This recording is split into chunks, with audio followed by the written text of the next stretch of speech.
Pinagpalang umaga po, tayo po ay magbasa, magbulay-bulay ng salita ng Diyos mula sa aklat ng Kawikaan. Ngayon po ay nasa 18 kabanata tayo sa Each One Read Kawikaan. Basahin po natin mula talatang 1 ang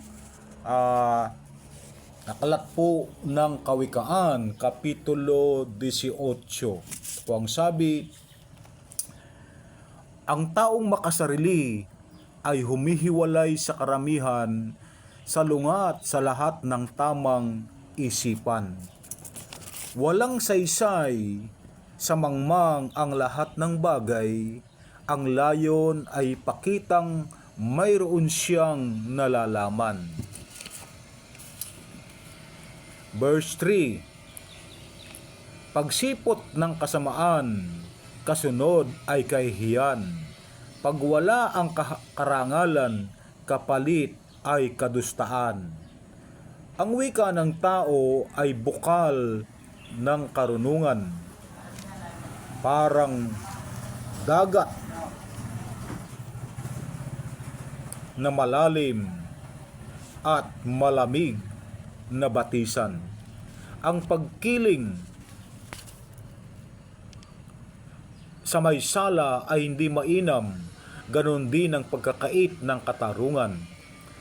Ang pagsasalita ng mangmang ay umahangga sa kaguluhan, pagkat ang salita niya ay laging may bantang taglay.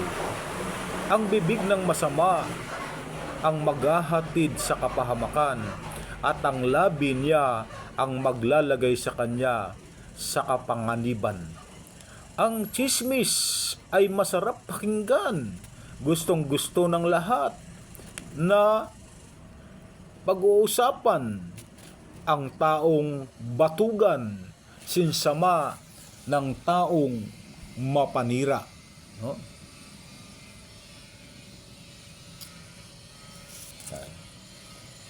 Ang pangalan ni Yahweh ay matibay na tanggulan, kanlungan ng matuwid mula sa kapahamakan.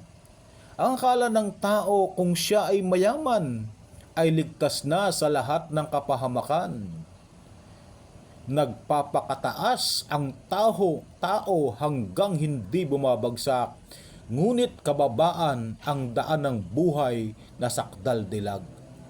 Ang sumasabad sa usapan na hindi naunawaan ay taong walang isip, walang bait, walang muwang.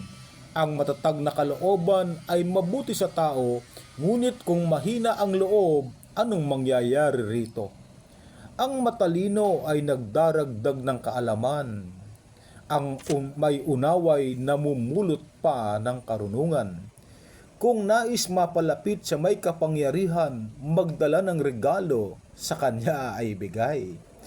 Ang unang salita ay kinikilalang tama hanggang hindi nasusuri at nakikitang balintuna. Ang sapalaran ay lumulutas sa sigalutan at nagpapakasundo sa maigpit na mag-aaway. Tiyak na ipagtatanggol ka ng matulunging kaibigan, ngunit kapag inaway mo, ikaw ay tatalikdan. Ang anumang sabihin ng tao'y kanyang pananagutan, ayon sa salita niya ay gagantimpalaan. Ang buhay at kamatayan ay sa dila na kasalalay, makikinabang ng bunga nito, ang dito ay nagmamahal. Ang mabuting may bahay ay magandang kapalaran, isang kagandaang loob na si Yahweh ang may bigay. Ang mahirap ay lumalapit sa diwa ng pakiusap, ngunit ang sagot ng mayamay salitang mararahas. May pagkakaibang madaling lumamig o may pagkakaibigang madaling lumamig, ngunit ang kaibigang higit pa sa kapatid. Ngunit may kaibigang higit pa sa kapatid. Matagumpay na buhay po. Bukas po, sama-sama nating basahin ang Kawikaan, Kapitulo 19. God bless po.